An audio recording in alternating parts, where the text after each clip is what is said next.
जय हो।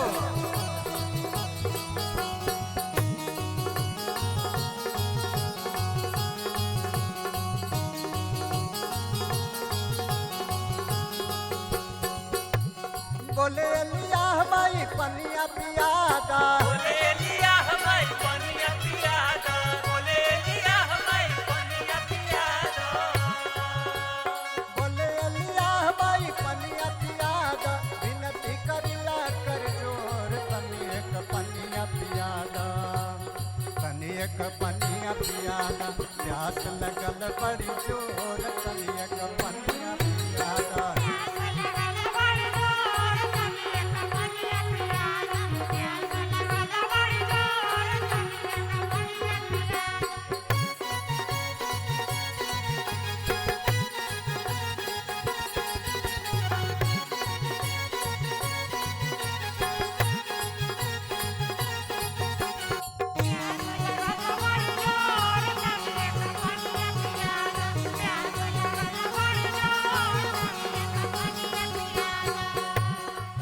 एलिया एगो विधवा महतारी लकड़ी बिनत बा, ओजके पहुँच के एलिया कहता ए माई थोड़ी पानी पिला दो ना हमके, थोड़ी पानी पिला दो माई।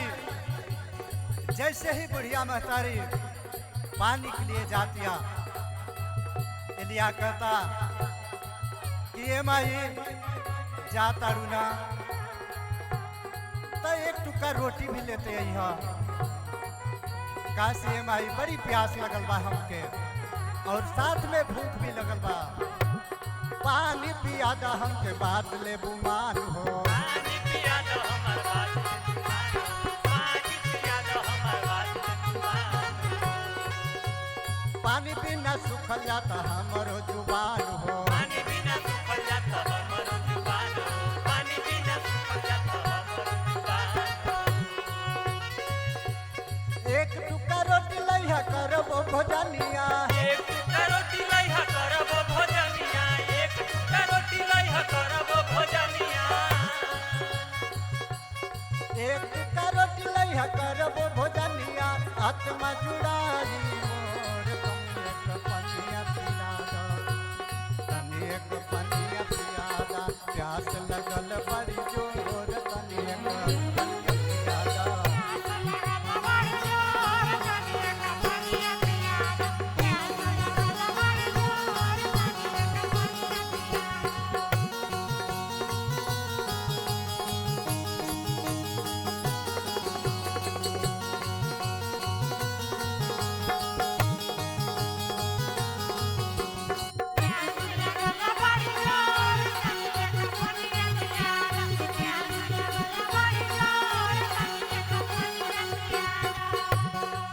बुढ़िया महतारी कहतिया आइए हमार लाल, हम अपने घर का कहानी क्या बताएंगे लाल। हमरा घर में एक मुट्ठी मैदा आ एक कुपी तेल बा ये लाल। एगो लाल बाड़े घरवा में हम अली हैं लकड़ी बिने, लकड़ी बिन के लेके जाता नहीं, आ एक मुट्ठी मैदा आ एक कुपी तेल बाटे वो के ले जाता नहीं बनाई। ये हमार लाल अपने लाल के खियाई, आज अपने खाई। आज ये दिन हमनी खातिर के आखिरी दिन हुई, हमनी के आज अपन प्राण त्याग दिहल जाई। ये हमार लाल का करी कहता कहे लिया पहले भोजन बनावा, कहे लिया पहले भोजन बनावा, कहे लिया पहले भोजन बनावा। पहले लिया के माई हमके खियावा, पहिले लिया के माई हमके खियावा, पहिले लिया के माई हमके खियावा। एलिया कहता कि ये माई पहले हमके लिया के भोजन करावा ये माई, कैसे कि हमके बड़ी तेज भूख लगल बा, बड़ी तेज प्यास लगल बा, एलिए पहले हमके लिया के खियावा। और बात मान करके का करतिया बुढ़िया मतारी रोटी बना के लिया होतिया।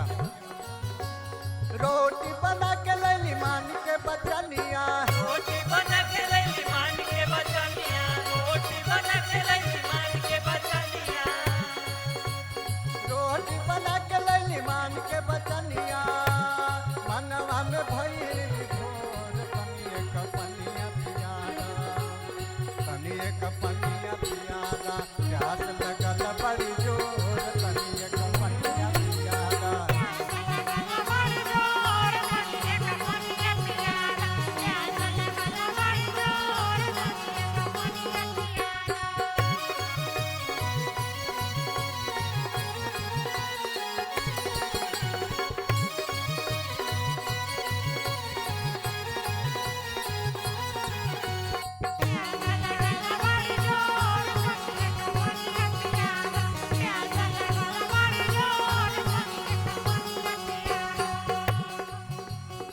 वो बुढ़िया मतारी के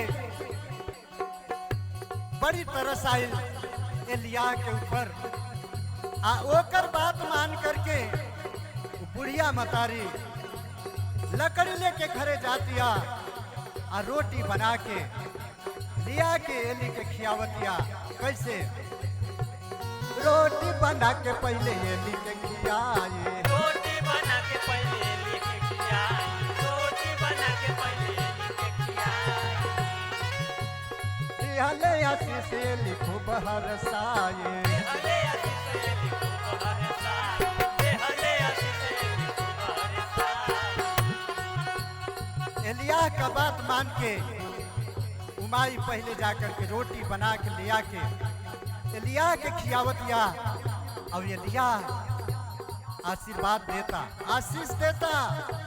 ओकर परिणाम देखे के मिलेला है भैया कि वो परिवार में ना वो कुप्पी का तेल खत्म भइल, ना एक मुट्ठी मैदा खत्म भइल।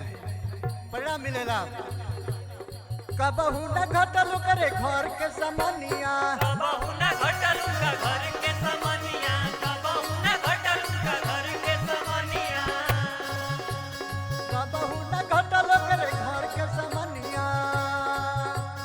चारों ओर होई गइल सोर तनिए क पनिया पियादा, तनिए क पनिया पियादा, प्यास लगल बड़ी जोर तनिए क पनिया पियादा।